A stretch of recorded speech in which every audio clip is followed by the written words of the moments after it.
Paraíba de João Pessoa, herdeiro do cinema novo, começou no cinema trabalhando com o irmão, o cineasta Vladimir Carvalho. De lá pra cá, são mais de 70 filmes. Eu estou falando do fotógrafo e cineasta Walter Carvalho. Walter, seja bem-vindo.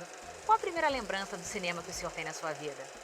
Eu era adolescente e, o meu irmão, que é mais velho que eu, bastante, mais de 10 anos mais velho que eu, me mostrou um livro de um filme, cujas fotos do livro eram tiradas do próprio filme. Era do fotograma do filme. E esse filme chama-se Le Ballon Rouge, Balão Vermelho, do La Maurice, um cineasta francês que, em 66, quando esse filme foi feito, eu não sei se foi em 66, no mesmo ano que ele fez, ou foi no ano seguinte que ele ganhou uma Palma de Ouro com esse filme. É um filme que tem 32 minutos. E o que é encantador não só a história do filme, que é a história de uma criança e um balão que ele encontra, é um filme que não tem palavra. É um filme todo feito só com imagem. A imagem expressando sem nenhum discurso verbal. E esse filme, ele pode não ter influenciado assim de forma total na minha vida para fazer cinema, mas que despertou uma certa agonia pelo cinema, aquele momento com certeza aconteceu. E meu irmão, mesmo nessa época, me levou para ajudá-lo a filmar o filme que ele estava fazendo, chama O Pai de São Saruê. Ele me levou para ajudá-lo a filmar no sertão. Eu nunca tinha ido no sertão e eu fiquei encantado com a região, com a beleza do sertão. E o fato de ficar ajudando, carregando o tripé do fotógrafo, carregando a câmera do fotógrafo. Os adolescentes normalmente hoje em dia vão para Disney World, né? Para mim aquilo era muito mais que isso. Também tem um outro fato aí, quando eu era mais criança ainda, é que eu ia passar férias no interior da Paraíba, na região dos meus pais, e eu ia para a casa das minhas tias lá. Tinha rio, o Rio Paraíba. Era muito interessante esse momento da minha vida. E um dia chegou um cidadão com uma câmera de fotografia, uma câmera caixote, e tirou uma foto dos meus tios sentado num sofá toné, assim, de dia estourou um flash, que na verdade não era flash, era magnésio, né? Aquele flash de magnésio. Estourou um flash assim no meio da tarde. E aquilo já foi um espetáculo para mim. Aí eu era muito criança mesmo, muito garotinho. E depois, eu não sei se foi nas férias seguintes ou se foi logo depois, era um homem alto de bigode, assim, com cara de gringo, né? E depois eu vi aquela foto que ele tirou impresso num prato de porcelana, decorando o móvel, assim. E eu fiquei impressionado como é que aquela foto, aquele espetáculo que eu tinha visto, foi parar num prato de porcelana decorativo. Isso também me encantou, assim, como imagem, né? E depois eu fui estudar desenho, fui estudar pintura, ainda também garoto, adolescente, influenciado pelo meu irmão e tal. E daí para me interessar por fotografia foi um pulo. E quando eu vim morar no Rio, eu vim para o Rio fazer vestibular, eu sou designer formado. E aí eu conheci um professor de fotografia, porque tinha matéria, eu tinha aula de fotografia com um professor chamado Roberto Maia, que esta pessoa realmente me ensinou a gostar de fotografia. Depois já no cinema, sendo assistente, eu conheci o Fernando Arte, que me ensinou a carregar chassi na câmera. Então, na verdade, quem aplicou essa substância que eu virei dependente foi meu irmão, né? Eu fiquei um dependente dessa substância chamada cinema, e que eu tenho que me aplicar sempre porque ela está circulando no sangue, né? Como o senhor separa a questão do documentário da ficção? E o senhor acredita que essa linha está cada vez mais tênue? Essa linha não é cada vez mais, ela sempre foi. Você já deve ter tido a oportunidade de andar na cidade, ou no táxi, ou no seu carro, ou em algum lugar que você está parada, e você observa uma coisa tão absolutamente inusitada, que você diz assim, poxa, eu não acredito no que estou vendo, parece uma coisa que foi inventada para acontecer, né? E muitas vezes o documentário, você focalizando determinados assuntos, você atinge a ficção através desse pensamento. Como uma coisa tão inusitada transpõe a realidade e como uma coisa da realidade transpõe essa realidade e se transforma numa ficção. As pessoas estão começando a falar muito que não tem mais limite entre essas duas coisas, mas nunca teve. Nunca teve, desde que o mundo é mundo. Desde que os pintores, os poetas, os literatos, os romancistas começaram a escrever, começaram a poetizar, começaram a pintar a história do homem, que essa realidade e essa ficção andam juntas. É como o preto e o branco, é como o ódio e o amor, tudo junto, tudo misturado. Nunca foram separadas. Como o senhor passou de diretor de fotografia para cineasta? Porque eu comecei a ficar com medo. Eu comecei a ficar com medo de virar diretor. Aí eu virei. Eu aceitei o desafio, aceitei o medo. Eu comecei a achar que eu precisava me desafiar. Aquilo foi... Os convites para dirigir foram cada vez mais acontecendo e aquilo estabeleceu como um limite que eu não podia ultrapassar. E aí quando eu comecei a ter medo de ultrapassar aquele limite, aí eu ultrapassei para ver como era, entendeu? Foi uma extensão do que eu faço. Agora, eu comecei a dirigir, eu já tinha feito quase 50 filmes, quer dizer, eu tinha uma relação muito à vontade, digamos assim. Eu estava sempre muito à vontade com o set. Fosse ele documentário, um set de documentário, fosse ele um set de ficção. Se fosse ele um set de televisão, eu também fiz televisão, também faço televisão. Meu último trabalho é um trabalho de televisão, que foi o Canto da Sereia, onde eu fiz a fotografia do Canto da Sereia. Por que a opção de fazer a história de grandes personalidades como Cazuza, agora Raul, como cineasta? Não foi uma escolha minha. Eu não quero dizer isso parecendo como uma coisa vaidosa, mas eu fui escolhido. Alguém ligou para mim e falou assim, eu fui convidada para fazer um filme, queria que você fizesse comigo, sobre a vida do Cazuza. Então, eu não procurei o Cazuza me procurou. O Raul do mesmo jeito. O Raul foi um telefonema da Paramount me apresentando a um produtor que tinha ideia de um projeto que queria filmar a vida do Raul, um documentário. Porque longe das cercas embandeiradas que separam quintais, no cume calmo do meu olho que vê, assenta a sombra sonora de um disco voador. De lascar, né? Isso não era ele pensando, vou fazer uma música para tocar no rádio, como pensaram os tropicalistas, por exemplo. Não, tinha uma unidade ideológica, ou pelo menos uma procura ideológica. O Raul era vômito, era rock and roll. Eu prefiro ser essa metamorfose ambulante. Eu prefiro ser essa metamorfose ambulante do que ter aquela velha opinião formada sobre tudo. Do que ter aquela velha opinião formada sobre tudo. O Janela da Alma é uma ideia do João Jardim, que nós somos muito amigos, sempre fomos, e eu já tinha trabalhado com o João em outras coisas, em televisão inclusive. Eu fotografei uma minissérie para televisão chamada Agosto, que o João era editor. Conheci o João há muito tempo, e aí ele me procurou para fazer um filme, que ele tinha uma ideia de fazer um filme sobre a miopia. E o senhor é míope? E ele também. E eu sou bastante míope, eu tenho 10 de miopia. E aí ele me procurou e falou, pô, vamos fazer um filme sobre a miopia e tal. E ele começou a pensar no filme sobre a miopia, saiu o Janela da Alma. Quer dizer, foi um filme que a gente dividiu a direção, mas a ideia foi do João, que me procurou e tal.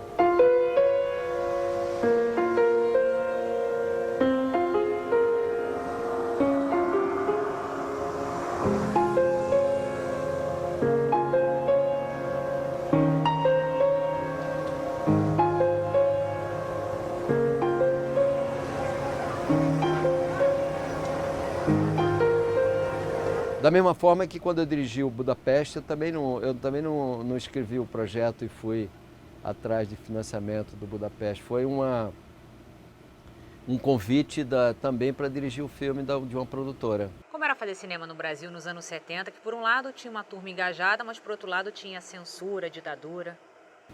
Eu acho que o período negro da história brasileira recente, da ditadura militar, Médici principalmente, e de todos os gorilas da época, eu acho que isso foi um período muito difícil. Um período muito difícil para todos, porque fomos presos, fomos torturados, fomos expulsos do país, fomos exilados, fomos perseguidos, mortos, não é isso? E os artistas não ficaram à margem disso não, eles faziam parte de tudo isso. Aliás, os artistas eram muito visados, teatro, cinema, todos, enfim. Agora, curioso é que saiu dessa época uma produção pulsante, né? uma produção febril, uma produção que tinha uma inquietação, né?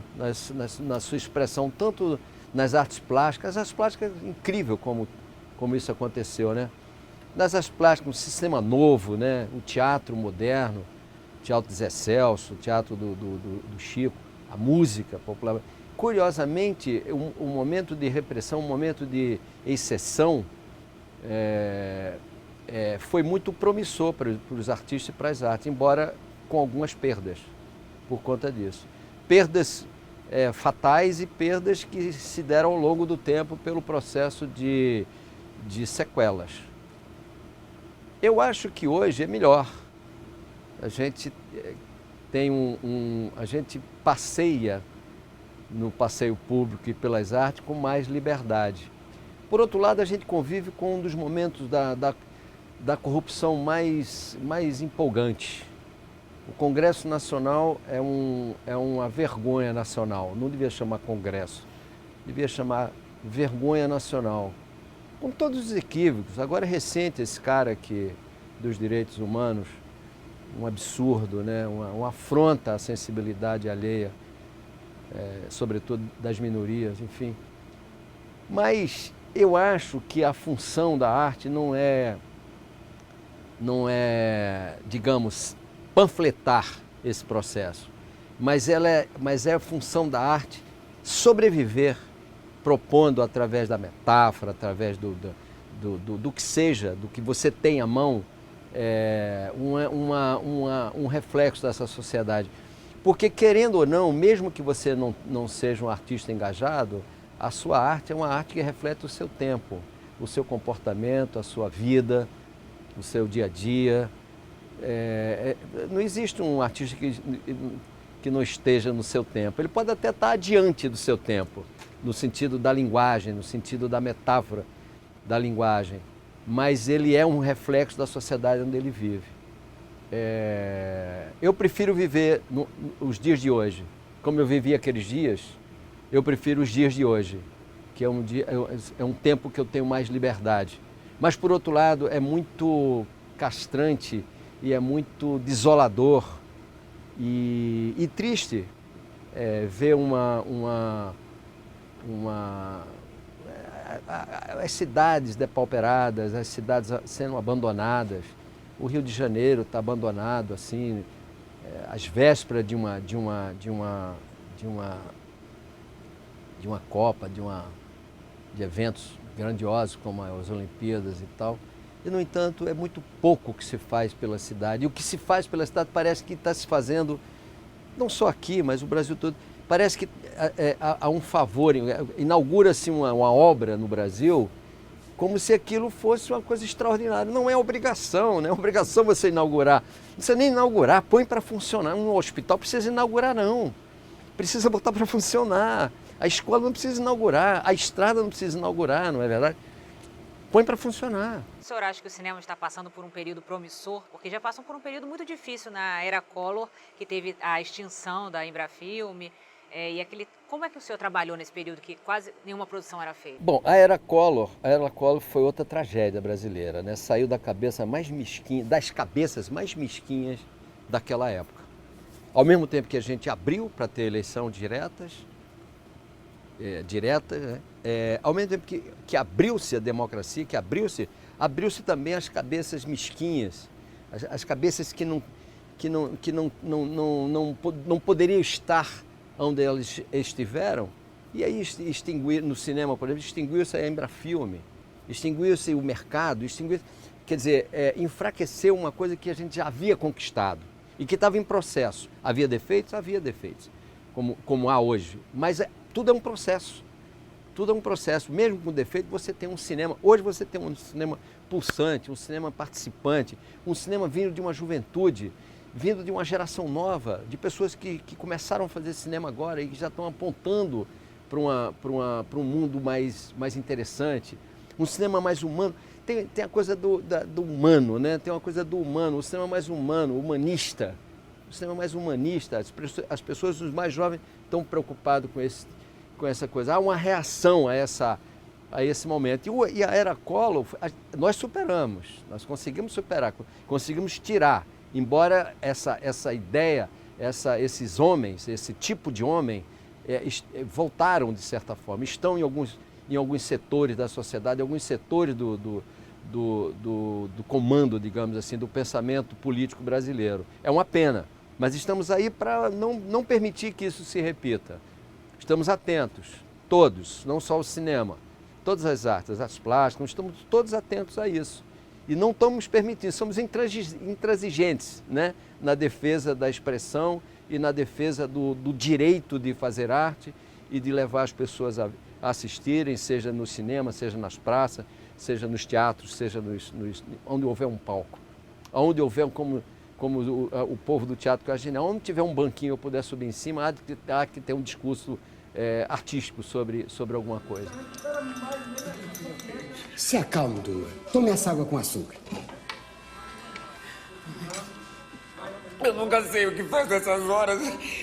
Eu não sei o que faz. Meu piano. Isso são horas. Ô, Dunga, isso é muito complicado mesmo, vice. Tem que ter atestado de óbito, tem que ter o médico, tem que ter o caixão e depois tem o cemitério. O homem, não me aperrei mais do que eu já estou aperreado, não. Oxi. Ô, seu piano. Até na hora de morrer o senhor me dá trabalho. E o senhor acha que existe uma banalização das imagens hoje em dia? Sim, com certeza. Eu acho que há uma banalização da imagem. Eu acho até que está banal já. Eu já falei tanto que a imagem está se banalizando, que eu já acho que eu estou banalizando a mim mesmo com essa expressão. Mas há um uso disparatado desse universo imagético pelo próprio processo que vai haver uma seleção natural das coisas. Vai acontecer aos poucos. Há um momento que essa necessidade do Facebook, por exemplo, essa necessidade que ao mesmo tempo é necessária, mas ao mesmo tempo é esquizofrênica. Ao mesmo tempo não leva muito a lugar nenhum, entende? Mas ao mesmo tempo é necessário, porque é a comunicação. Muitas vezes você precisa de um remédio, alguém informa com mais rapidez onde tem aquele remédio, ou como busca aquele. Enfim, eu estou fazendo aqui uma caricatura dessas coisas, mas eu acho que sempre o artista lutou contra os clichês.